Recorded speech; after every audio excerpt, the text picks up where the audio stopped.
All right. So then let's take on MPGN and infection-associated GN. So we talked about, well, we'll get to complement regulation, but let's talk about the classification in terms of what I see on kidney biopsy. So MPGN is a pattern similar to FSGS is a pattern. So MPGN is not a single diagnosis. Again, similar to the case of FSGS, where there's multiple different pathways to seeing an FSGS lesion. There are multiple pathways to seeing an MPGN lesion on kidney biopsy. Okay, and so I see unique features, or I can define the subtype based on findings on immunofluorescence and electron microscopy. We'll talk about that, okay? So first, the features on light microscopy that allow you to use the label MPGN is that I see membrane abnormalities, which include thickening of the capillary wall, and capillary or basement membrane duplication, right? Reduplication or tram tracking or splitting are all, or mesangial interposition, are all synonyms for this feature that is highlighted in this pathology, right? All of those statements refer to this double contours. I guess I could have added one more, double contours that are present on kidney biopsy. Okay, so I see characteristic membrane alterations, and then I see proliferation, and that is the feature that allows me to use the label of membranoproliferative glomerulonephritis.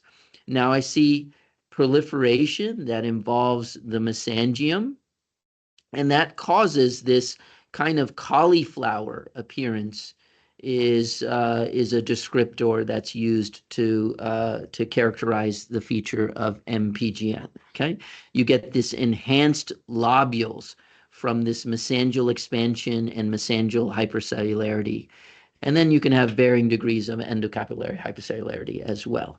Okay, so that is what defines MPGN. Okay. Now, the immunofluorescence and the EM features allow you to subcategorize MPGN, okay? So if I see on immunofluorescence immunoglobulin present, and usually C3 is present as well, because through immunoglobulin, the presence of immunoglobulin, I then activate complement, either through the classical or alternative pathways. And so I see C3 there as well in both of these categories of MPGN. If I see immunoglobulin present plus C3, then I'm going down this limb of the differential diagnosis. MPGN type 1 would be a title for that limb. And the diagnostic possibilities include chronic infections. We talked about hepatitis C and HIV as being potential causes of MPGN. Bacterial infections, and again, chronic infections are most classic, so endocarditis or the shunt infection, or even protozoal infection. So chronic infections. Autoimmune diseases can also create a MPGN kidney biopsy pathology.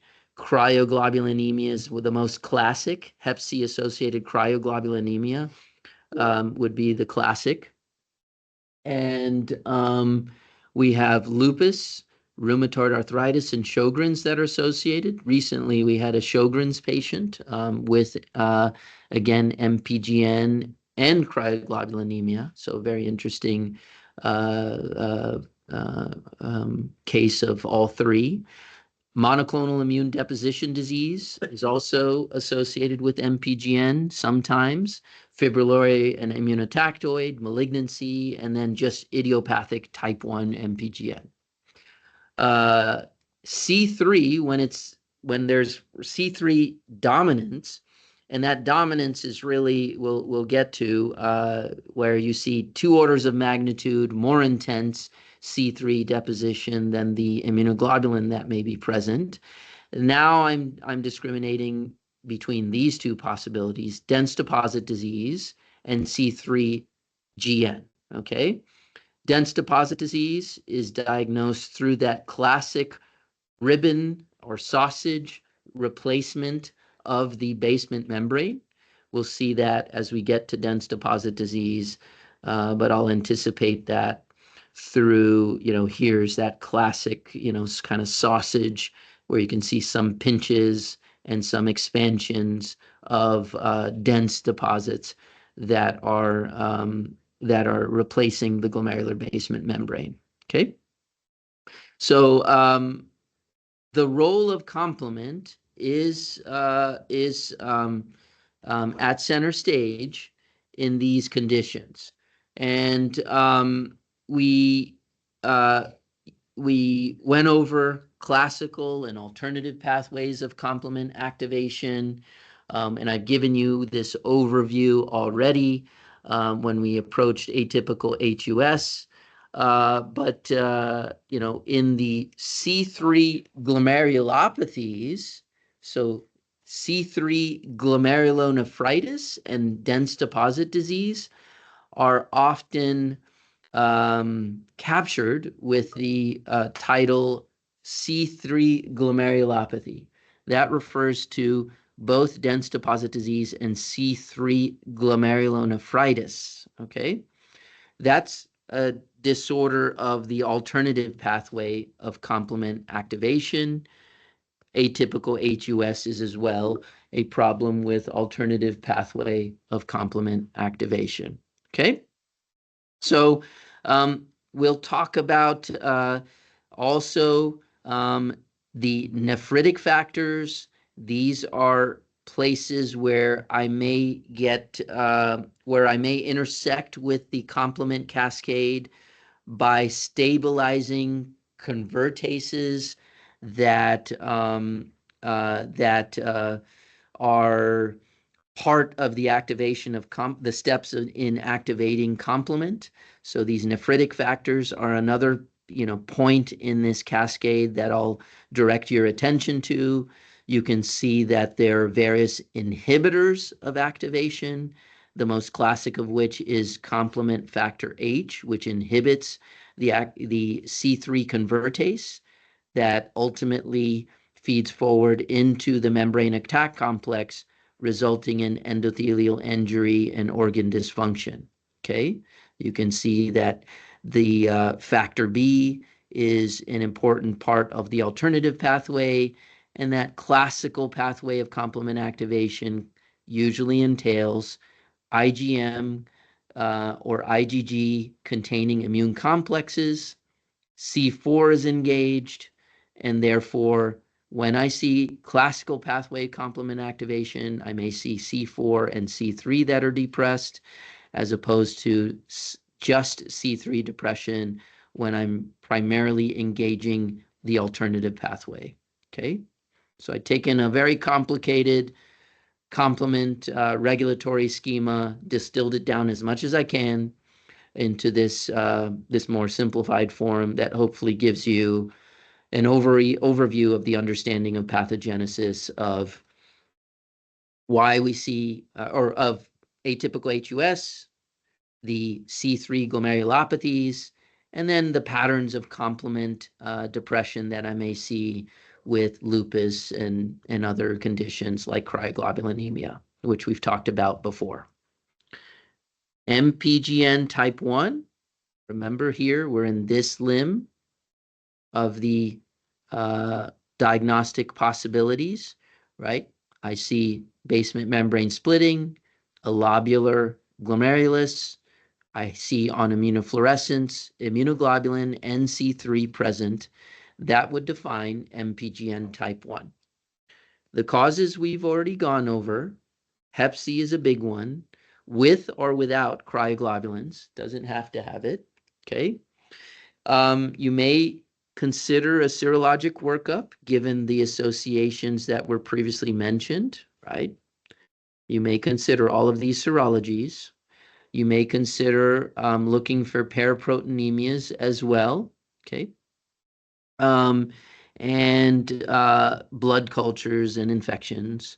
You'll look for these complement depressions.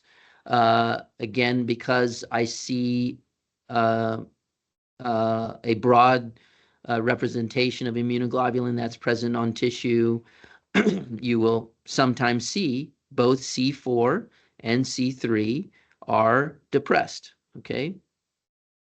Depressed would be the better word, not suppressed. Okay, so they're consumed. And the presentation often entails proteinuria and hematuria. I may have nephrotic range proteinuria, and I could have the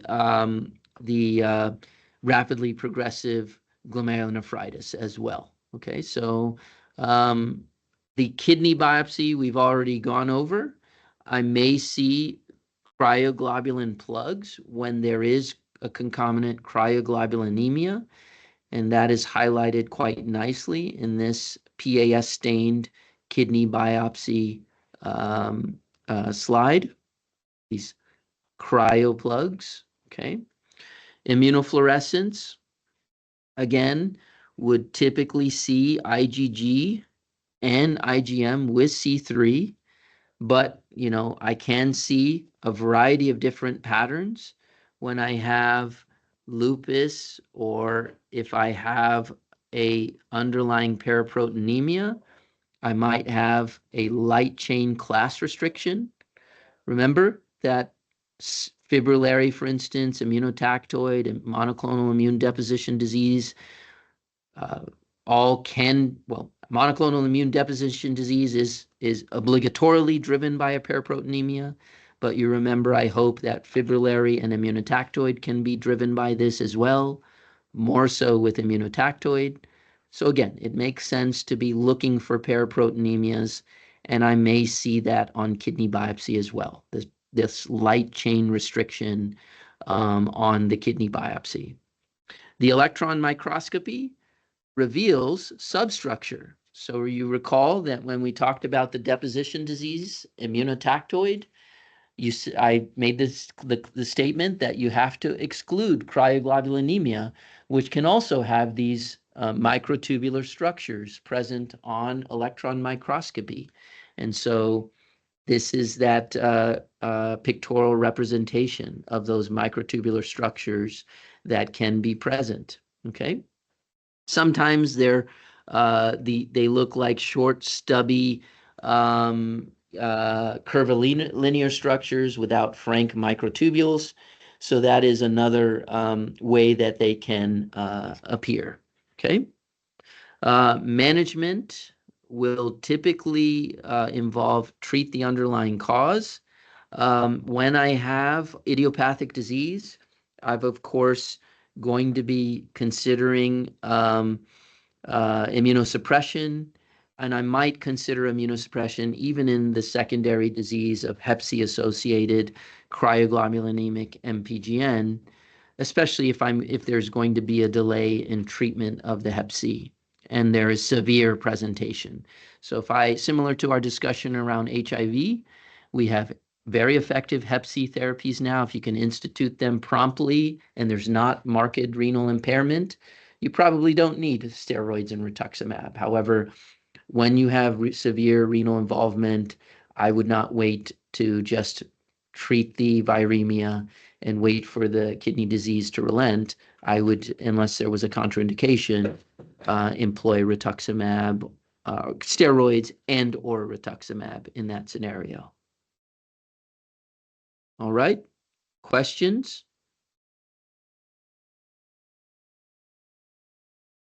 Okay, I'm just going to finish C3 glomerulopathy, and then I'll leave infection-associated GN until next time, just so we can, reach a natural stopping point, and I don't have to circle back a lot. So I'll make it pretty quick. I think I hit the high points. Remember, C3 glomerulopathy is the term that captures both dense deposit disease and C3GN. Notice that subtlety. Don't get confused. C3 glomerulopathy versus C3GN are different labels. Again, alternative pathway of complement dysregulation is the primary problem. That can be through an inhibitor or through inherited defects in complement regulation. There are various panels that you can use to look for some of these genetic abnormalities. However, that is challenging to interpret. And so on this block's problem set, you're going to encounter this question. Okay, so it's pretty challenging. It's not a pregnancy test to make a determination that you have C3GN, okay, because you get a lot of dirty data when you get these panels done. Autoantibody production could also be the underlying cause.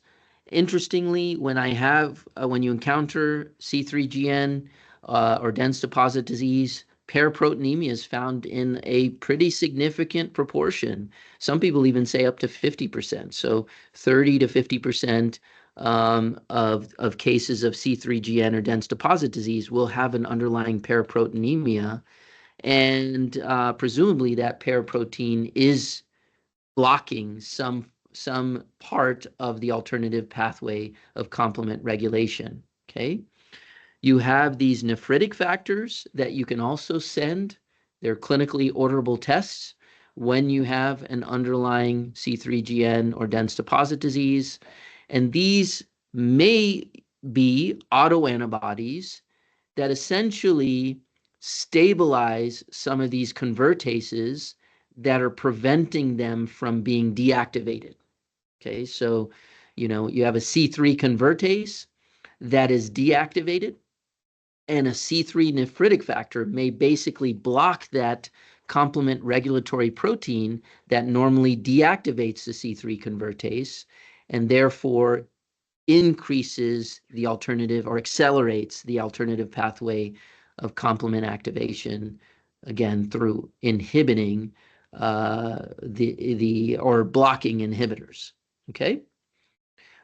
Presentation, again, hematuria, proteinuria, and rapidly progressive glomerulonephritis are possible. And then there's often an infection that precedes the event, tipping over the complement activation cascade. Kidney biopsy shows Mpgn in some cases, or other pathologies, just endocapillary proliferation, mesangial-proliferative GN, so a diverse set of features on kidney biopsy. But the money is in the IF and EM. So if I see these pathologies and I see that C3 is present exclusively or 2 orders of magnitude more intensely than the other immunoglobulins, that is a subjective call. There's nothing quantitative about this. This is just a pathologist saying, I'm calling it 4 plus, right? 4 plus versus 2 plus on the IgG. You're going to make the diagnosis of C3GN as a possibility. Now, there is a diagnostic dilemma here, because sometimes infection-associated GN can also be associated with predominance of C3. So there is a challenge there. Electron microscopy is your go-to in diagnosing dense deposit disease, looking for those classic features. Management of these conditions is really not evidence-based, but usually entails some immunosuppression. Some people have used C5 inhibitors or plasmapheresis, but getting this paid for is really challenging, because C3GN and dense deposit disease are not FDA-approved indication for these costly drugs. So getting these drugs paid for, even though mechanistically it makes sense, is often a barrier. Okay, questions?